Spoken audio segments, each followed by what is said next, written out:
All right, and next up, we have Josh Wilson. Josh is here from EMS Consulting, from Florida, I believe, right, Josh? Indeed. EMS Consulting is a firm that focuses on Salesforce design, development, and integrations. And what Josh is going to offer is an end-to-end call center solution that was built specifically for the credit union industry. So, Josh? Good morning. Welcome back to the lab. All right, let's see if I can't figure out this clicker myself. Imagining forward is forward, so let's try it. Nailed it. All right, so as Melissa mentioned, my name is Josh Wilson. I'm from EMS Consulting. I'm the VP of Sales, and I did fly out from sunny Florida, so forgive my nose. It was 90 degrees when I left. It was 50 degrees when I landed. My face hated it, but I think we'll get through it.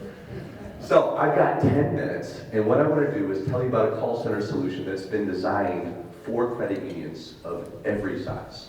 So as mentioned, we're a Salesforce partner. Who out here is familiar with Salesforce? One or two hands should go up, right? And typically what you hear about Salesforce is that's for bigger credit unions. That's for the Penfeds of the world, the Navies of the world. And that's true. It works really well in that space. But we've implemented solutions for credit unions as small as 400 million, 500 million. Sometimes when you go below that, it might make sense, it might not. Depends on what your strategy is. But what I'm here to talk to you guys about today is how we took this big, complex, robust idea of a platform and we simplified it for a credit union to say, here's a point of view. Here's somewhere you can start. Here's something that can grow and scale as your credit union does. So before we get there, let me tell you a little bit about us. EMS Consulting started business back in 1998, so we turned 24 years this year. As you can imagine, over the 24 years we've become experts in things like enterprise-level applications, system integrations, building data lakes and warehouses, driving change management initiatives and user adoption initiatives, the whole gambit. As we continue to grow our practice, it was about 8-9 years ago now, we started this in an Oracle shop. A bunch of executives left Oracle. There was this little company called Salesforce. They reached out to us and said, hey, have you ever considered building a Salesforce practice? We said, sure, we'll pick up a project or two. Fast forward to today, we've shut down the Oracle side of the business. All we focus on now is Salesforce-centric solutions. What I mean by that is, we still do all the things that we've always done. We do data, we do integrations, we do change management, we do big enterprise adoptions on how folks can get the most out of that technology stack, but now it's got Salesforce at the central hub.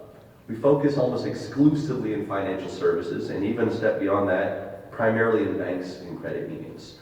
So we've worked with, again, credit unions as small as 200 million. We've worked with banks as large as 90 billion and everything in between. Now what that means to you, why this is important, is we're taking the best of breed of all the solutions that we've custom built over the years, and we've started to wrap them up into a package. Now this isn't a package that we own at the end of the day. This is a package that you own, but it's a starting point, and it's designed to help you get where you're trying to go. So, over the years, we got pretty good at this kind of thing. We had some folks reach out to us, Ellie Mae and Compass, Jack Henry, FIS, Encino, just a handful, because of the type of work we're doing in the space with system integrations, with process automations, with really driving the market forward, leveraging the Salesforce platform. Because at the end of the day, we're all trying to solve for the same things. Now, I'm not going to beat this slide to death, but what it really comes down to is knowing your members isn't because you sponsor the local fish fry on Saturdays anymore. It's not because your kids play soccer. Knowing your members means that you understand what they're trying to accomplish. You understand their financial goals, their spending habits. You've got products or services that you can recommend based on like-minded profiles and similar members that you can say, hey, this is a problem that you're suffering with. Here's something I might be able to help you with. Hey, have you considered this? Because this could really help you achieve your goals. Hey, why don't we talk about XYZ offerings that we have that you didn't know we had because maybe it came in through an indirect channel?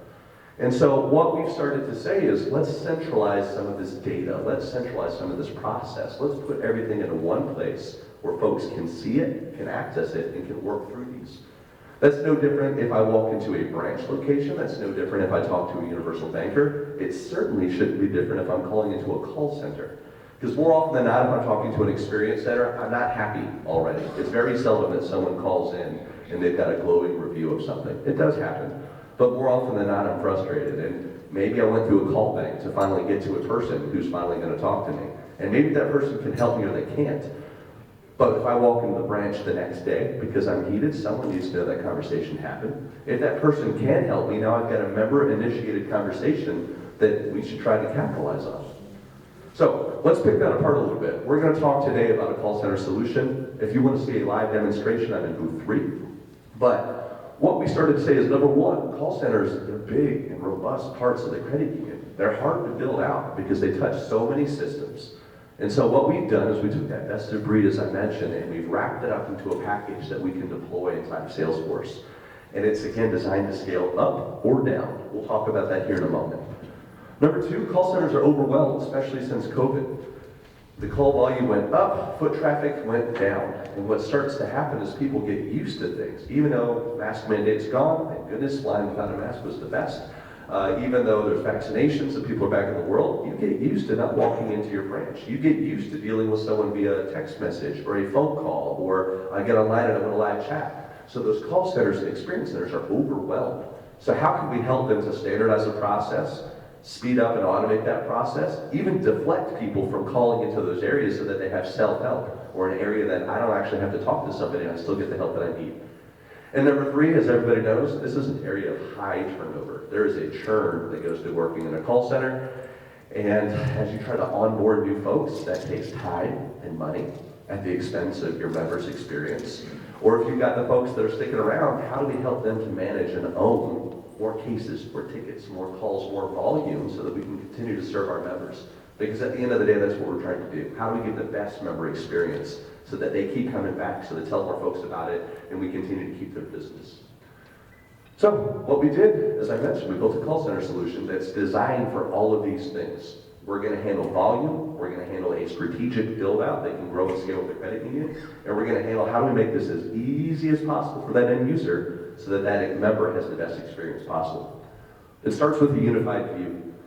If we can centralize all of the data, all of the conversations, any kind of interaction I've ever had with that member into one place, and then on top of that start to route my daily workflow to me, whether it's a brand new ticket that comes in, whether it's something that's been escalated to me, whether it's through omni-channel, text, live agent, filled out a form online, I actually called, whatever it may be, I have that centralized in one spot. If you can keep me, the call center representative, inside of one system, I can manage more calls. I can give a better experience. I can log that interaction so that when that person walks in the branch the next day, hey, Josh Wilson was really great. He solved this.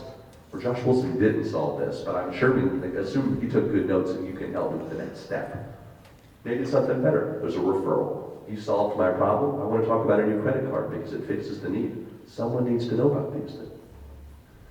Moving on, you need to know why they're calling in the first place. Now this is a list. I know it's a CNI test. Don't worry, I don't expect you to read this.